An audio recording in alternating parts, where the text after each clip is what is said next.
Novamente, boa tarde. Nossa aula de História da Psicologia, então a gente vai estudar um pouco da história do psicanálise, movimento psicanalítico. Quem quiser ler depois, eu aconselho ler o volume 14 do Freud, chamado Movimento Psicanalítico. E também aconselho, é uma leitura bem mais poética, quem quiser, né? Eu acho poético, a biografia do Sr. Freud, escrita por Ernest Jones. E também tem um do Garcia Rosa, chamado Freud e o Inconsciente, tá? Que esse livro, salvo engano, já está lá na pasta do Classroom de vocês, tá? Freud e o Inconsciente, do autor Garcia Rosa. Então, leiam quem tiver interesse. Bem, falar um pouco da história da psicanálise, eu vou falar um pouco sobre a biografia do Freud, e a gente dá uma adentra depois ao processo conceitual, né, de como se deu o surgimento da psicanálise. Para vocês entenderem um pouco a psicanálise, precisa se entender de onde se veio o senhor pai Freud. Então, o que acontece? Freud, ele desde criança, ele sempre foi um menino considerado pela mãe um menino prodígio, né? Ela chamava ele de meu pequeno Sige. Sigmund Freud, ele era chamado de Sige pela mãe, o pequeno Sige. Sigmund Freud, ele era tão bem visto pela sua mãe, e ela dizia para ele da seguinte forma: meu filho, ele vai ser muito conhecido no mundo. Você vai ser reconhecido, você vai ser conceituado. Então, ela dava muita ênfase aos talentos estudiosos do filho. Tanto que a irmã de Freud, ela tocava piano, e Freud era o único da casa que tinha um espaço para que ele pudesse ler, estudar, um espaço só dele. E toda vez que Freud ia fazer esses estudos e a sua irmã estava tocando piano, a sua mãe falava: parou-se o barulho, agora o pequeno Sige irá estudar.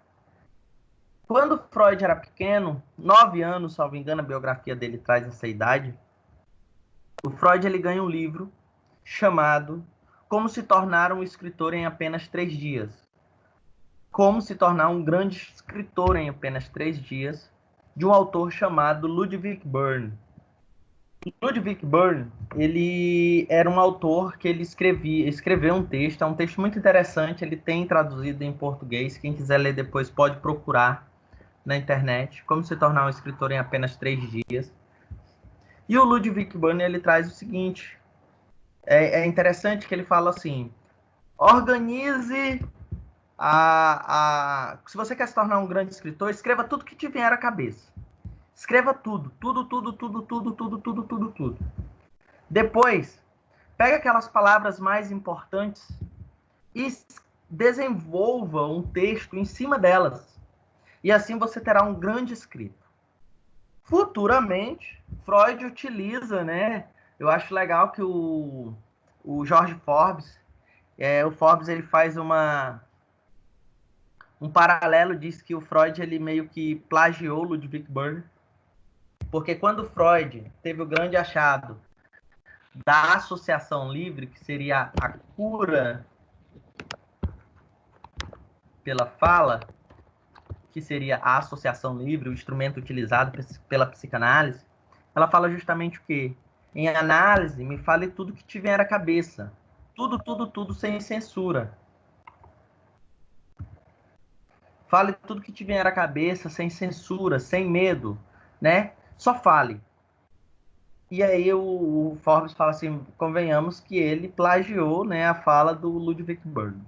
Mas bem, quando Freud ele começa a ingressar na faculdade de medicina, Freud já entra com a ideia de que ele não queria ser médico.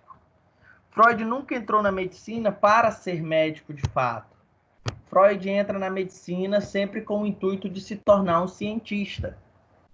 Então, Freud ele se torna médico, depois se torna neurologista. E o Freud, quando ele começa naquela época, e aí é onde começam os primeiros passos da psicanálise, antes de 1900, atenção, a data de criação da psicanálise se dá em 1900, historicamente dizendo, né? Vamos se dizer lacrada, com um livro chamado A Interpretação dos Sonhos.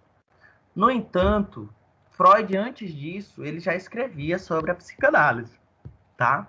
Por que ele escolhe 1900? Porque 1900, quando ele escreve o livro A Interpretação dos Sonhos, se tornou um grande marco mundial, né? Um dos livros mais vendidos, foi uma literatura muito boa, que rendeu a Freud bons lucros, enfim. E nesse período que Freud começa a estudar a psicanálise, já antes da interpretação de sonhos, ele vai se preocupar com o adoecimento das mulheres naquela época, chamada as mulheres histéricas, que seria voltado à histeria. O que seria histeria? Seriam adoecimentos acometidos naquela época em que não se tinha uma causa fisiológica, não se tinha algo concreto da época. E Freud viu ali a oportunidade de fazer uma pesquisa. Freud ele era tão interessado por essa questão, né, principalmente da sexualidade, que quando ele estava na faculdade, antes de entrar na faculdade de medicina, na verdade, Freud ele já buscava entender a sexualidade de enguias, né? Então, foi algo que muito foi a atenção dele. Gente, se vocês tiverem dúvida, pode abrir o microfone e fazer perguntas, tá?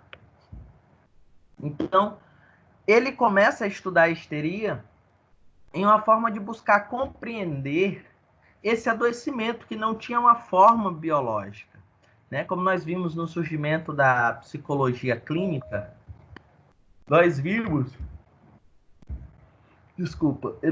que o modelo ainda era muito biomédico. Então, Freud, ele queria dar um conhecimento não, vamos dizer, médico. Ele dizia o seguinte, não há algo biológico, ok, mas existe um adoecimento. Porque naquela época, as mulheres, elas sentiam sintomas, né?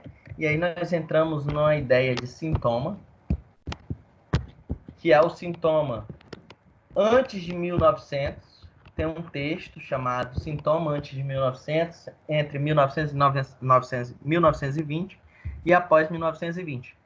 Esse sintoma antes de 1900, Freud dizia o seguinte, existiam mulheres que sentiam sintomas de cegueira, por exemplo, só que não havia nenhuma alteração na córnea, não havia nenhuma alteração fisiológica. Então, Freud dizia, como é possível, as pessoas perguntavam, uma pessoa adoecer, por exemplo, ficar cega se não tem nenhuma alteração, não há algo biológico. E os médicos daquela época, para eles era algo ruim, porque eles eram dados como o detentor do saber. E aí, o senhor Freud diz, eu vou a fundo a essa doença, porque eu acredito que há um adoecimento. Foi quando Freud conhece Charcot. Charcot foi um dos grandes hipnotizadores daquela época. O que Charcot ele fazia grandes apresentações de hipnose. O que ele fazia? Ele retirava o sintoma, por exemplo, uma pessoa estava cega e a outra estava paralítica. Ele hipnotizava as duas, retirava a cegueira de uma, colocava na outra, e retirava a paralisia de uma e colocava na outra. Ele invertia os sintomas. A mulher que era cega voltava a enxergar, mas parava de andar, e a que era paraplégico, né, andava, mas parava de enxergar. Ele invertia os sintomas, porque ele já trazia um adoecimento mental, ele já trazia um adoecimento que ele, na época, não era psíquico, mas ele considerava um adoecimento da mente, né, que foi logo depois de René Descartes, trazer aquela ideia, aquela concepção, né, da interação mente-corpo que nós já estudamos. E aí Freud se interessou por isso e começa a estudar aí com Charcot por um tempo, os métodos de Charcot, e ele volta para a sua cidade, né, para Viena, na verdade, e ele, junto com Joseph Breuer, um dos médicos que foram amigos de Freud, Breuer, eles começam a estudar, ele apresenta a hipnose, na verdade, o Freud ele apresenta a hipnose em um grande evento, só que as pessoas repudiam esse método, e Joseph Breuer chega para Freud e diz assim, olha, eu já utilizo esse método, só que eu não utilizo o nome, né? Foi o que deu obra aí também com Freud, com Joseph Breuer, o volume 2 dele, chamado Um Estudo de Caso sobre a Histeria. E aí o Freud, ele junto com o Breuer, eles começam a estudar esse método em histéricas, porque Breuer já trabalhava. E o primeiro caso de Joseph Breuer foi o tão conhecido caso Ana O, que depois foi conhecida, né? Ela foi revelada a sua identidade como Beta Copperheim, que ainda hoje, quem assistiu a série Freud, cita-se ela, né? Não acreditem em tudo na série, tá bom? A série ela tem muita ficção, apesar de ter alguns pontos críticos muito bons, mas algumas pessoas estão chegando a me perguntar se eu já assisti a série. Sim, eu já assisti a série. É uma série muito boa, mas precisa ter uma visão muito crítica com as questões. Por exemplo, o uso da cocaína do Freud. De fato, Freud ele usou a cocaína. Só que ele usava por um método científico, não era por um uso abusivo que se tem a visão ali, né? A visão que se passa é que Freud era um cracudo de primeira. Mas não é assim, tá? E aí ele, com Freud, Joseph Breuer, eles criam um método chamado método hipnoide. O que seria o método hipnoide? O método hipnoide seria hipnotizar as pessoas, as mulheres histéricas, e pedir e solicitar que elas falassem sobre aquilo de forma hipnotizada. Por exemplo, Ana O era hipnotizada, ela não bebia água, era um dos sintomas dela. Ela não bebia água. E aí eles hipnotizaram, Breuer hipnotizou ela se alimentava, né, se hidratava através de frutas que tivessem líquidos, mamão, melancia, entre outras. E quando ele hipnotiza ela, ele pergunta para ela: me fale quando você parou de beber água. Onde você estava? Aí ela fala: eu estava na casa de Ciclano. E o que está acontecendo? Aí ela começa a contar que foi um cachorro que bebeu água num copo e ela viu, que achou nojento. Joseph Breuer dá um copo para ela com água e diga, ela hipnotizada, beba. E ela começa a beber. Quando ela está bebendo água, ele acorda ela da hipnose. Foi daí que se deu o método hipnoide. É diferente, vocês vão ver escritos psicológicos dizendo hipnose. Certo, era hipnose, mas eles modificaram a metodologia de Charcot, né? Charcot, ele utilizava o método da hipnose, investia os sintomas. Ok. Breuer e Freud utilizavam da hipnose. Hipnotizava e solicitava que falasse sobre aquela dor, sobre aquela angústia, né? E aí eles escrevem um texto, os estudos de caso sobre a histeria, que é um dos primeiros achados psicanalíticos, vamos dizer assim. E um ponto crucial que vocês devem focar é nessa histérica. Por quê?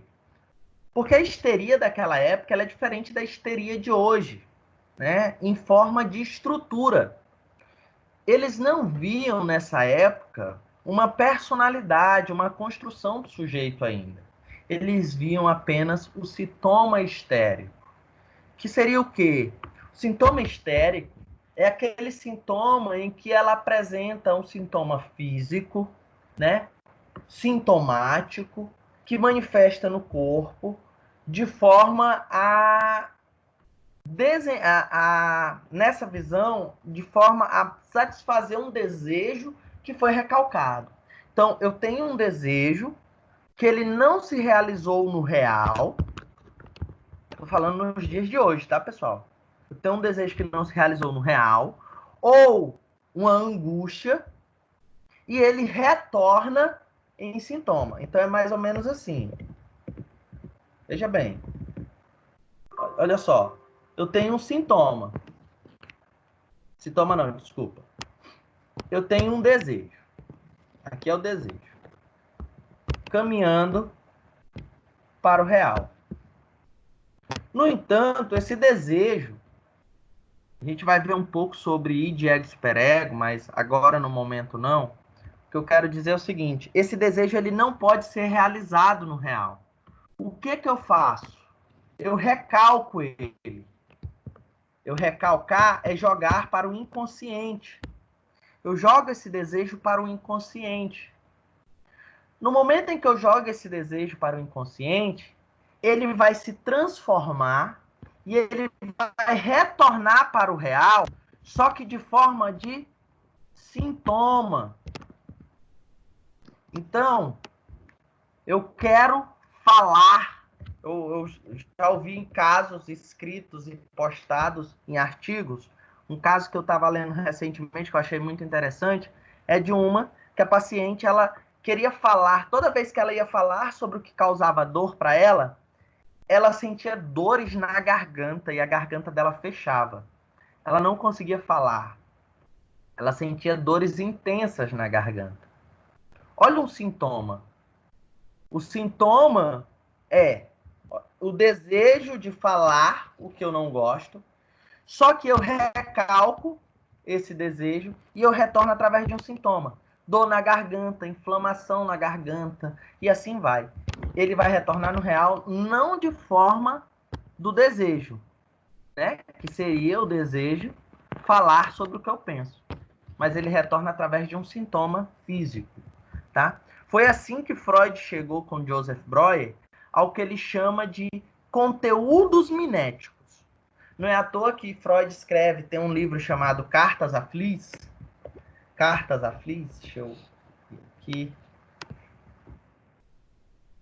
Ele tem um livro, né, que é Cartas a Fliss. Essas cartas a Fliss, o Freud ele escreve isso eu tô ainda antes da obra Interpretação dos Sonhos, né? Que ele escreve, afinal, penso que, na verdade, ele escreve, todas as minhas pacientes histéricas foram abusadas. Aí é que tá. Nesse desejo hoje, nessa visão hoje de histeria, nós temos essa visão. Desejo recalcado, que retorna no sintoma. Naquela época que Freud escreve com Joseph Breuer, ele não levava em consideração como um desejo. Ele acreditava que todo sintoma histérico era por uma questão de trauma. Todo sintoma era causado por um trauma. Por isso que ele escreve a Fliss, ele diz assim: penso que todas as minhas pacientes foram abusadas na infância, que elas traziam um discurso do abuso. E isso vai servir para a gente compreender melhor lá na frente. Pessoal, tá compreensível? Alguém tem alguma dúvida?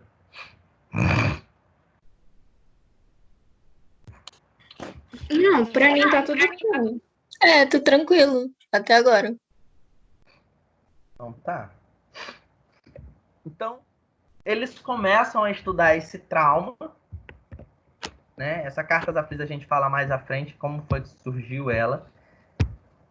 Pessoal, vocês vão ver na história, uma das questões da obra de Freud, das histórias de Freud, é o seguinte: Freud ele era do tipo assim, ele era narcísico ao extremo. Então, Freud ele tinha uma questão de que, se ele rompia com alguém, se ele rompia o seu processo de relação com o outro, Freud ele rompia eternamente. Né? Freud ele rompeu com Breuer, Freud rompeu com o senhor Jung, que nós vamos estudar, rompeu com o Adler, né? Ele chama o Adler de... Ele na verdade, diz que a obra de Adler não tem cabimento, é sem nós sem cabeça.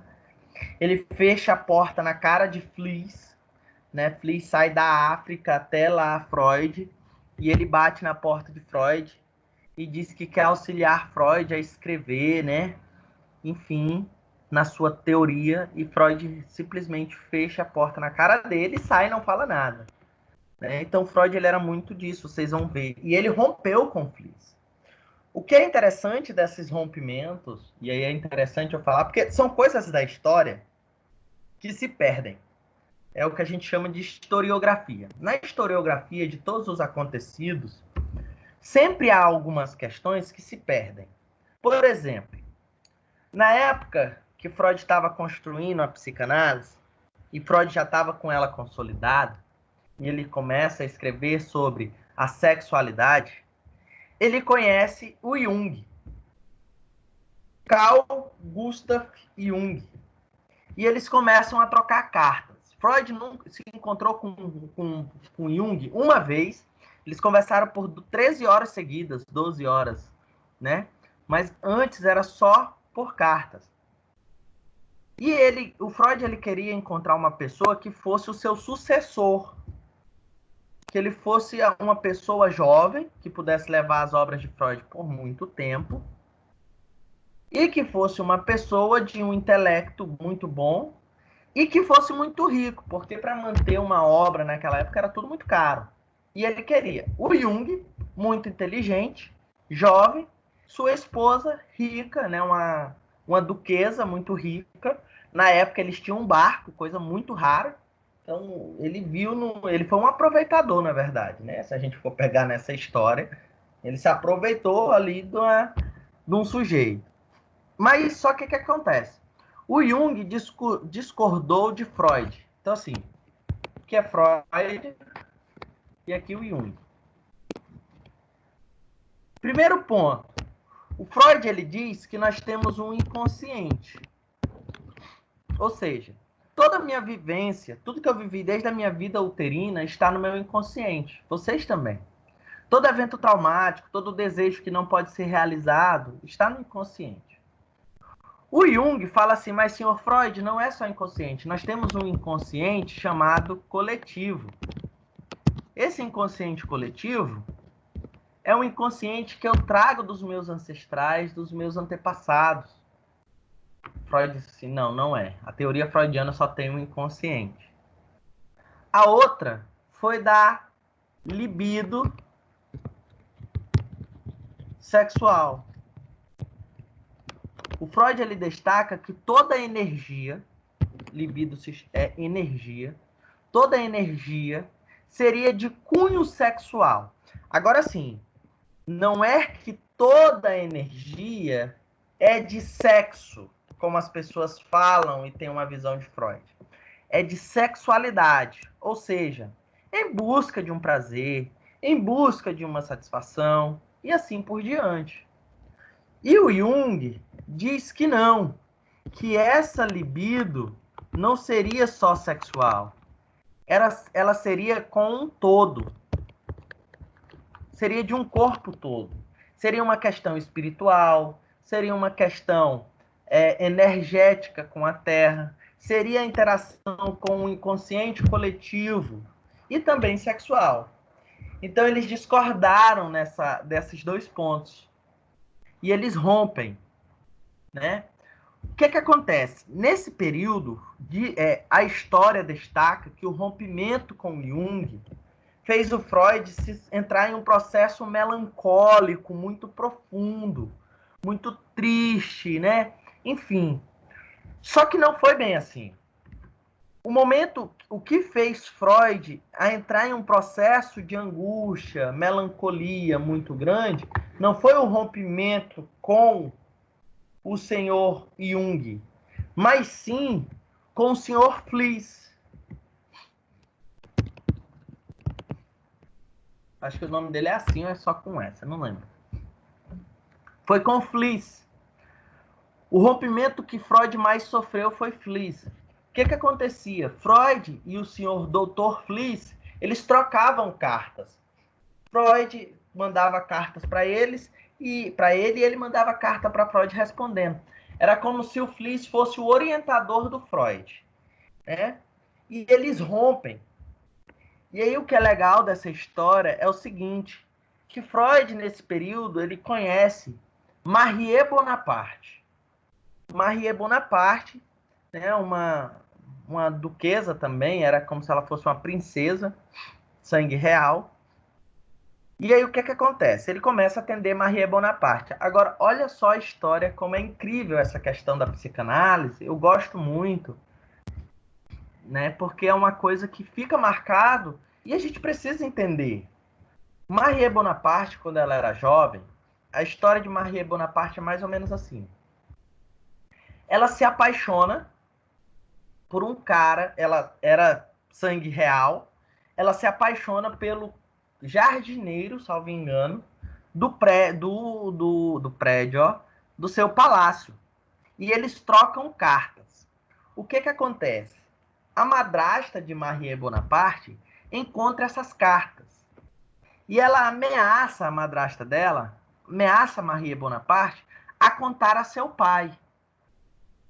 E aí ela fica muito triste, porque ela sabe que se ela contar para o pai, ele deserda ela, e ela não quer isso. E a madrasta começa a utilizar essas cartas para fazer chantagem a Marie Bonaparte. O que acontece? O pai de Marie Bonaparte chega a falecer e a sua madrasta pega as suas cartas e queima todas elas. Todas. Queima todas elas. Nesse processo, Marie fica muito triste. Então, quem fica na tutela de Marie é justamente sua madrasta, até que ela complete 18 anos, para casar-se com outro sujeito de sangue real, para que ela possa aderir à sua herança, né, da monarquia. E aí ela começa a trocar, ela conhece um rei, um príncipe, né, na verdade, espanhol. Ela casa com ele. Tem assim, ela vive trocando cartas com essa sua madrasta de como ela está infeliz com ele. Porque ele é homossexual e ele casa com ela devido a uma tradição, enfim. E ela descobre e ela quer separar e ela manda cartas e ela nunca recebe resposta da sua madrasta. Então ela é meio que largada ao vento. E aí ela conhece Freud, né? E ela começa a fazer terapia, análise com Freud. Justamente nesse período de rompimento. Agora veja como era Freud. Freud, quando ele rompia de vez. Ele rompia eternamente. O que ele faz? Quando ele rompe com Fliess, ele queima todas as cartas que Fliess mandou para ele. Queima todas. E ele vive solicitando que a mulher de Fliess mande as cartas para ele, para que ele possa queimar também, né? E Fliess não manda. Fliess vai a óbito e a sua esposa fica com as cartas. E ele conta essa história para Marie Bonaparte. O que Marie Bonaparte faz? Vai até a mulher de Fliess, compra todas as cartas que Freud mandou a Fliess. Ela compra as cartas. E aí ele conta para Freud, diz assim, olha, eu comprei todas as cartas, quero te contar uma coisa, eu comprei todas as cartas que você mandou a Fliess. E aí Freud diz assim, tá, sério? Sério, tá, agora me dê todas elas para que eu possa queimar. Marie Bonaparte, com um histórico, com cartas não respondidas, queimadas, vocês acham que ela deu? Óbvio que não, né? Ela pegou as cartas e guardou, que foi o que resultou no livro Cartas a Fliess, né? Então, assim, hoje a gente... Olha o que é legal da história, né, da psicanálise. É uma coisa que poucas pessoas sabem, né? Que não estudam a fundo, não compreendem. E é interessante debater isso. Porque, além disso, que foi uma época do nazismo da Alemanha, né, quando Freud vai fugir da Alemanha. Quem salva Freud do nazismo é Maria Bonaparte. O que ela faz? Ela paga para os nazistas uma vaga de um navio que vai sair, para que Freud possa sair da Alemanha, porque ele era judeu, né? Então, os judeus estavam sendo perseguidos. Então, ela paga a saída de Freud de toda a sua família, vamos dizer assim, né? Que, na verdade, a família dele era os seus livros. E Freud consegue sair de lá. O que ela faz? Ela coloca dentro de um caixote de aço todas as obras do Freud, todos os escritos são colocados dentro desse caixote enorme, trancado. Por quê? Se o barco que ele vai sair for bombardeado, se o barco que ele vai sair for bombardeado, ele vai morrer. Mas as suas cartas estarão dentro de um caixote lacrado e um dia, algum momento, alguém vai encontrar no meio do oceano. E ele vai ter grande repercussão, né? Não aconteceu o bombardeio, Freud conseguiu fugir ileso, mas veja o que? Freud, ele propôs, né, a Jung, ele idealizou Jung, um grande sucessor de suas obras, o que levaria às suas obras.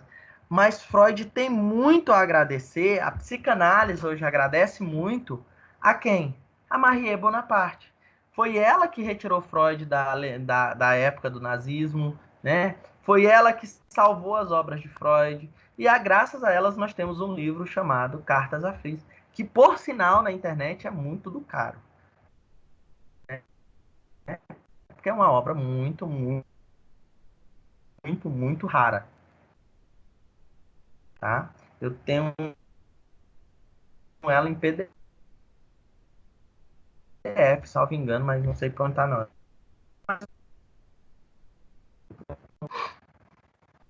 Por enquanto tá aqui tudo bem.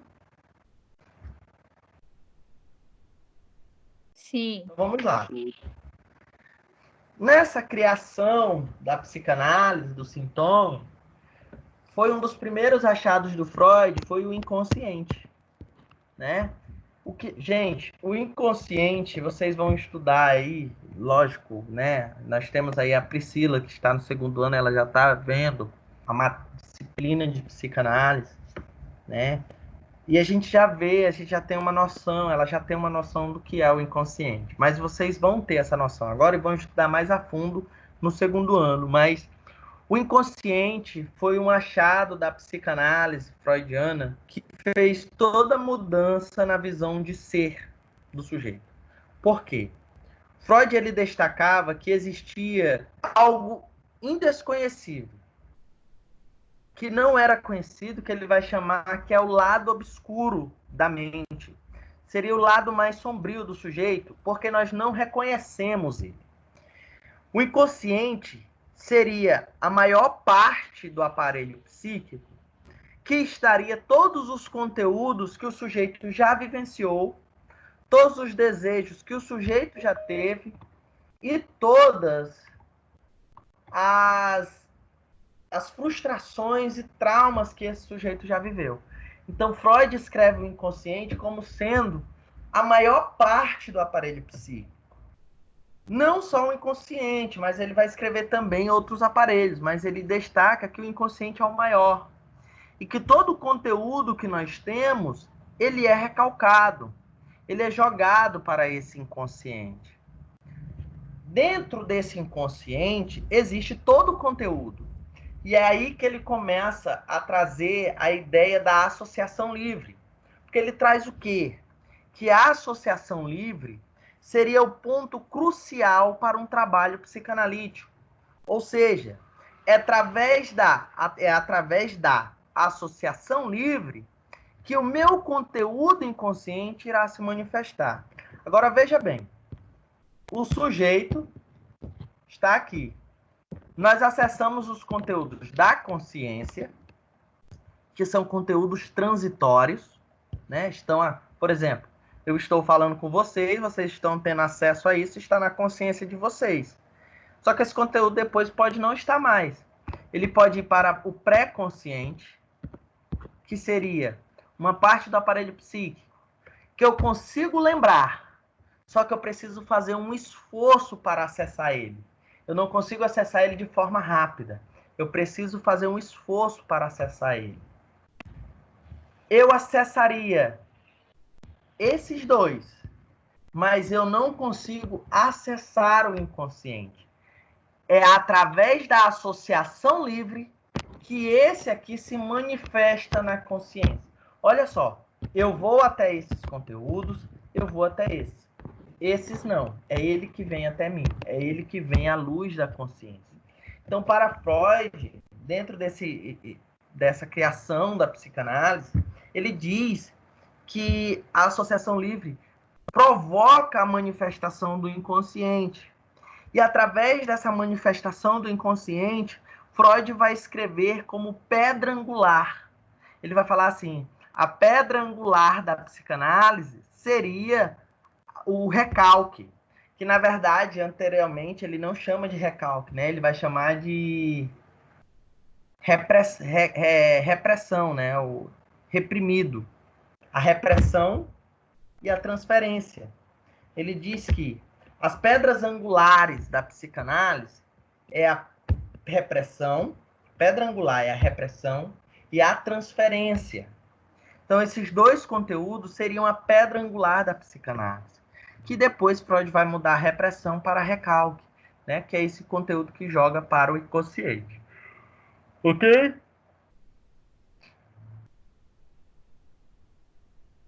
Agora, assim, dentro da história da psicanálise, se você puxa, né, algum dos estudos mais marcantes, que mais ocasionaram revolta na sociedade, foi justamente o trabalho de Freud diante a visão da sexualidade infantil. Freud, ele era tão narcísico, só para vocês terem uma noção, retornando um pouco, que ele considera a psicanálise a terceira cura narcísica, né? Ele diz assim, a psicanálise é a terceira cura narcísica.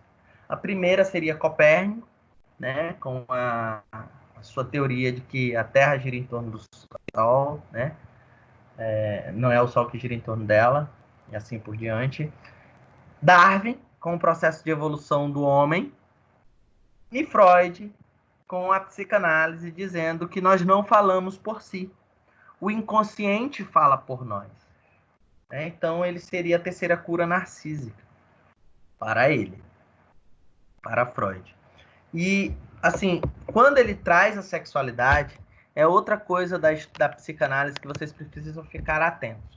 Freud não foi o primeiro a falar sobre sexualidade, tá? Já se falava sobre sexualidade. Por exemplo, Freud não foi o primeiro a falar sobre trauma, também. Já se falava sobre trauma psíquico. Freud foi o primeiro a falar sobre cadeia traumática e foi o primeiro a falar sobre sexualidade infantil. Ele foi o primeiro a falar sobre sexualidade infantil e sobre cadeia traumática. Mas sobre trauma e sobre sexualidade ele não foi o primeiro. Já se falava de uma sexualidade ali, tá? Então, o Freud, quando ele traz essa ideia de sexualidade infantil, gira um grande auê, né? Uma grande discussão na academia científica, porque já pensou você naquela época, né, que se falar de uma sexualidade já era um tabu? Imagina você falar de uma sexualidade infantil. Falar de sexualidade infantil naquela época era adentrar em campos desconhecidos. Foi aí que Freud rompeu com Joseph Breuer.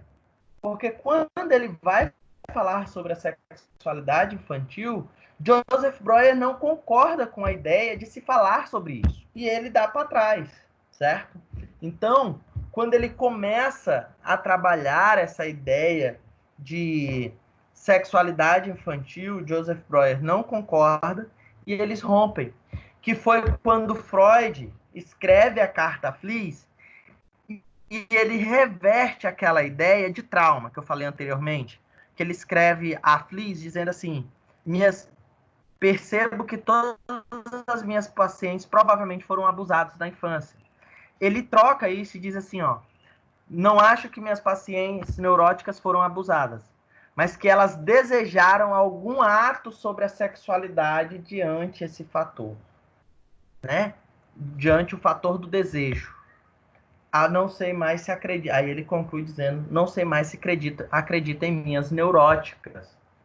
Então foi daí que Freud começa a falar sobre uma sexualidade infantil. Quando se fala sobre isso, Freud ele traz uma ideia não só de ato sexual, pessoal. Ele traz uma ideia de sexualidade por prazer. Ele queria dizer que uma criança ela suga o peito não por apenas se alimentar, mas ela suga pelo prazer. Não é à toa que ela chupa bico, que ela vai fazer uso de mamadeira, né? Chuquinha, enfim. Uma criança, ela tem um prazer no controle dos esfíncteres, em reter e expelir as suas fezes. Então, ela tem um prazer nessa retenção. E aí foi onde Freud começou a ter grandes achados da psicologia, da psicanálise, desculpa, e é onde ele foi bem discriminado. Ok? Tudo ok por aqui?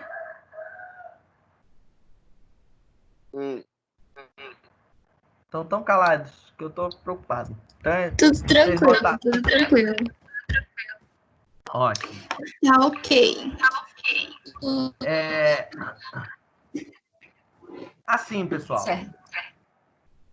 Quando Freud traz o inconsciente, essa ideia da sexualidade, que ele foi muito rechaçado pela sociedade científica, Freud ainda traz uma ideia de perverso polimorfo. Então ele vai dizer que todos nós somos perversos de todas as formas, dentro da sexualidade. E aí ele escreve o livro, lógico, não logo em seguida, mas depois de um tempo ele escreve um livro chamado Os 3 Ensaios sobre a Sexualidade, que ele vai dizer, todo ato sexual que é fora do ato dito normal, de penetração para reprodução, ou ato sexual para o processo de satisfação de um prazer, e fora dos meios de penetração, pode ser considerado um ato de sexo perverso, de sexualidade perverso polimorfo, né? E aí, quando ele traz isso... Agora, para vocês terem uma ideia, a Priscila, ela tem aula de psicanálise comigo, ela pode até interagir um pouco e falar sobre isso, mas quando se fala da psicanálise, quando se fala dessa sexualidade, hoje, que é hoje, um momento que já é mais aberto à discussão, ainda causa um tabu, ainda causa um receio em falar sobre isso, né? Imagina naquele período, né? Imagina você, naquele período, falar que uma criança desejou incestuosamente a sua figura materna e desejou a morte da sua figura paterna. Imagina. Imagina você falar que uma menina desejou ter um objeto fálico, um filho com a sua figura paterna. Ela deseja ter um filho com a figura paterna. Todos nós vivenciamos esse édio. Vocês vivenciaram, eu vivenciei. E que ela deseja a morte da mãe. Imagina você falar isso naquela época. Hoje, se falar isso, ainda é algo que diz assim, eu não desejei. E fora as outras discussões que a gente levanta dentro de sala, né, Priscila? Eu falei Patrícia umas 3 vezes, não foi? Não falou Priscila. Foi? Foi. Né, Priscila? A gente falando sobre essa questão da psicanálise ainda causa, né? Sim, sim. E nas aulas é mais ainda, né? Ainda causa essas questões. Por quê, pessoal? Porque naquela época falar de uma sexualidade infantil era algo de outro mundo. Então, Freud, quando traz a teoria da sexualidade, é quando ele começa a estudar a sexualidade, quando ele começa a estudar o inconsciente, o princípio do prazer, é quando ele escreve a interpretação dos sonhos, que foi em 1900. E ele muda o conceito de sintoma. Antes de 1900, lembrem-se, antes de 1900, sintoma, antes 1900, era por uma questão de trauma. Então ele acreditava que era um trauma. Quando é 1900 e 1920,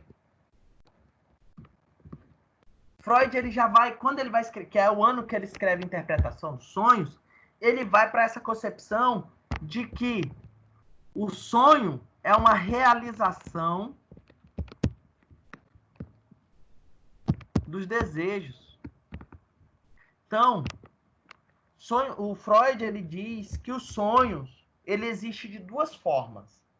Existe o sonho de angústia, que é aquele sonho que você se angustia, que seriam os pesadelos, e tem os sonhos de desejo propriamente dito, que são desejos que você não consegue realizar na realidade e você realiza ele no seu momento de sono REM. É o momento em que você sonha realizando aquele desejo. Detalhe, Freud diz que até o sonho de angústia é um sonho de desejo. Porém, é um desejo que me causa angústia. É algo que me causa sofrimento. Mas há um desejo. Que foi quando ele escreve aí outro livro que a gente vai estudar só no segundo ano, Além do Princípio do Prazer, que ele vai dizer que nós também temos prazer no desprazer. Então, o que me causa dor também me causa prazer, né? E a gente vai estudar mais a fundo isso. Mas o que ele traz na interpretação dos sonhos é isso. Ele diz o quê? Que é uma manifestação do inconsciente, né? De uma realização de desejo para o sujeito. Que eu não posso realizar no real, eu realizo na minha fantasia. Ok? Então pensem no seguinte. Oi, pode falar. Ele fala alguma coisa sobre quando Não, pode você falar. sonha e no outro dia, de repente, você vive aquilo que você sonhou. Não entendi, Matheus. Fala novamente. Tipo, tem um tipo de sonho que é conhecido como visões de Mandela, que é de um cara que uma vez sonhou que Nelson Mandela estava morto, tinha morrido. Então ele passou a acreditar que Nelson Mandela já tinha morrido, mas dias depois que foi sair a notícia que Nelson Mandela morreu. E são exatamente isso, os sonhos que você sonha, acredita que já aconteceu, na realidade, né? Quando na verdade não aconteceu, ainda vai acontecer. Ele fala alguma coisa sobre São isso? considerados também uns déjà vu, né? Isso. Então, o Freud, ele traz, assim, o que acontece? O sonho, vou trazer uma visão de Freud em relação a isso, e vou trazer uma de Jung, que eu acho muito interessante. Essa discussão é uma discussão, sempre quando eu faço um debate sobre a interpretação dos sonhos, ela surge. Mas o que acontece? Freud diz o seguinte, como nós temos uma cadeia traumática, então veja bem, eu tenho uma cadeia traumática. Então aconteceu evento 1 aqui, evento 2, evento 3. E aqui vai ser o evento futuro. No momento em que eu estou tendo um sonho, pode ser evento. Por que eu coloco evento? Porque pode ser desejo, pode ser um trauma, enfim. No momento em que eu sonho aqui, bem aqui, eu posso sonhar com Mandela sendo morto. Mas, na verdade, eu preciso analisar esse sonho, quem esse Mandela está se representando. Porque o sonho, ele vem disfarçado. Ele não vai vir claro. Ele vai se disfarçar em outra pessoa, pessoas que você não conhece, e assim por diante. Esse sonho, ele se refere, segundo Freud, a eventos anteriores que te causaram ou desejo reprimido ou um trauma. O evento que ocorre futuramente, se você sonha, por exemplo, com uma celebridade, por exemplo, com Mandela, né? Nelson Mandela, é um evento ocasional. Mas o teu sonho não estaria se dizendo a esse evento, mas sim a eventos anteriores da tua cadeia traumática. O Jung, ele vai dar uma ideia diferente. O Jung, ele vai dizer o seguinte: existe uma sincronicidade, porque o que o Jung acredita? Ele acredita que nós temos uma conexão, o Jung acreditava, na verdade, né? Que nós temos uma conexão com as forças da Terra, com essa relação com o meio, né? Então ele vem muito de uma questão do tarô, da astrologia, por isso que ele escreve ali os arquétipos. O Jung acredita que quando você dorme e você sonha com, por exemplo, dormi, sonhei com um avião caindo. Acordo de manhã, tem a notícia. Boeing Gol 132, não sei das quantas, cai no mar. Eu vou falar o quê? Sonhei com isso, eu sabia que isso ia acontecer. O que o Jung traz é que nós estamos em uma sincronicidade. Eu entro em sincronia com os eventos da Terra, com o meu processo do meu inconsciente coletivo. Mas essa sincronia não quer dizer que eu estou prevendo o futuro, mas que eu estou em conexão com o meio, com a sociedade, com o todo, com a energia da Terra, entende? Então, é possível. Existem eventos, por exemplo, o Jung ele vai falar do inconsciente coletivo, e ele vai falar justamente assim, existem acontecimentos que vão ter, que eu não vou ter contato, mas eu vou saber, que seria o que ele chama de sincronicidade. Eu não sei se eu consegui responder tua pergunta. Conseguiu. Agora sim, Matheus, tem sim aquele fator, a gente não pode desconsiderar que existe um fator aí que algumas pessoas, né, creem, que aí a gente vai para uma questão da espiritualidade e uma questão de visão, né, que tem esse paranauê aí, tá? Que ainda não é comprovado cientificamente, mas tem coisas que a ciência não vai explicar tudo, né? E nem os eventos espirituais vão explicar tudo também, assim como muitas coisas são explicáveis, tá? Mais alguma pergunta?